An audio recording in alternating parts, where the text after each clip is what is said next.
Hi, I'm Josie from Evoke Studios. I've been photographing weddings for 10 years and I'm here to help you with some tips and tricks on planning your wedding.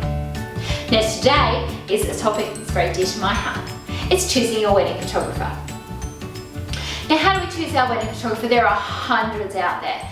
There is not one wedding that I seem to go to that I don't get somebody saying to me, I wish you were my photographer because my photographer did X, whatever it was that they didn't like. So there is a huge maze. Let's see what we need to do so that you can avoid that. First of all, go have a look through different recommendations from suppliers, friends, Google, all those sorts of places, and just narrow down some photos that you like the look of. Alright, so all of these photographers, there may be 3, 5, 10, whatever the number be. Now you like all their photos. So now it's not about whether you like the style, it's about all the things that will make the difference to the end quality of your photography. Now we're going to look a little bit closer at the photos themselves. Any photographer can nab a couple of good photos here and there. It's about getting it consistent every time and never missing it. So make sure you have a look at entire weddings to make sure that they can get it every time. Are the photos consistent from one to the other? Can you see the detail in the dress? Can you see the detail in the sky? Are they showing you images from different lighting conditions? Be it sunny, rainy, cloudy, or even nighttime in your reception. Are they overly grainy or are they beautiful?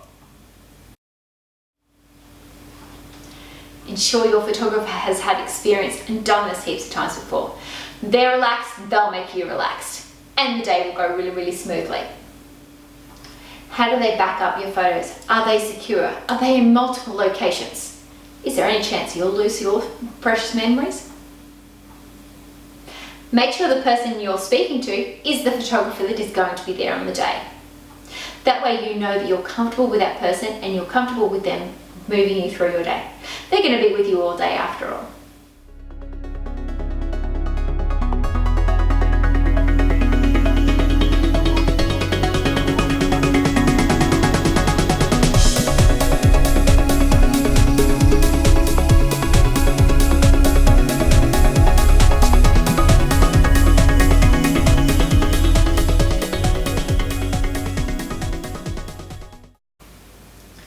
Photography isn't an accredited industry, which means it's really important to make sure your photographer has some sort of qualification.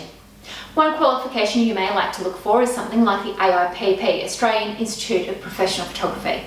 They make sure that the person has up-to-date qualifications and also their portfolio has been judged by a panel of professionals to be up to professional standards. Also, after the wedding, I hear a lot of people telling me they wait a long time for their photos.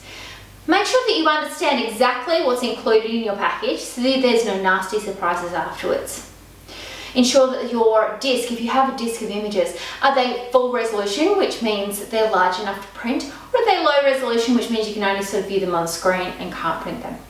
Will they have watermarks, which means they'll have the photographer's name over the photo, or will you be free to use them however you wish? Your album may include certain size, a certain number of photos. Make sure you understand what is included in that album and what are optional extras.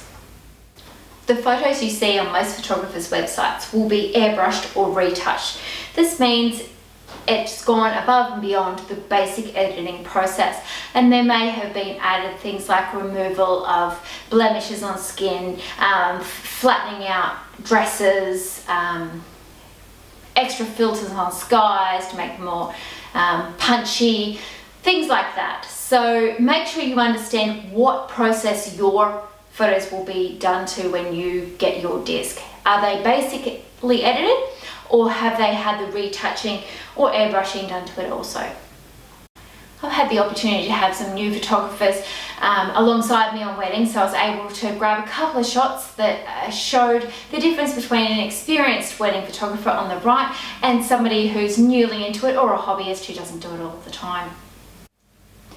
Does your photographer offer a guarantee, including delivery times? Does your photographer specialise in weddings? Some photographers may be amazing at what they do, whether it's landscapes or family portraits. But if they specialise in weddings, they won't forget to take that photo of you and your mum.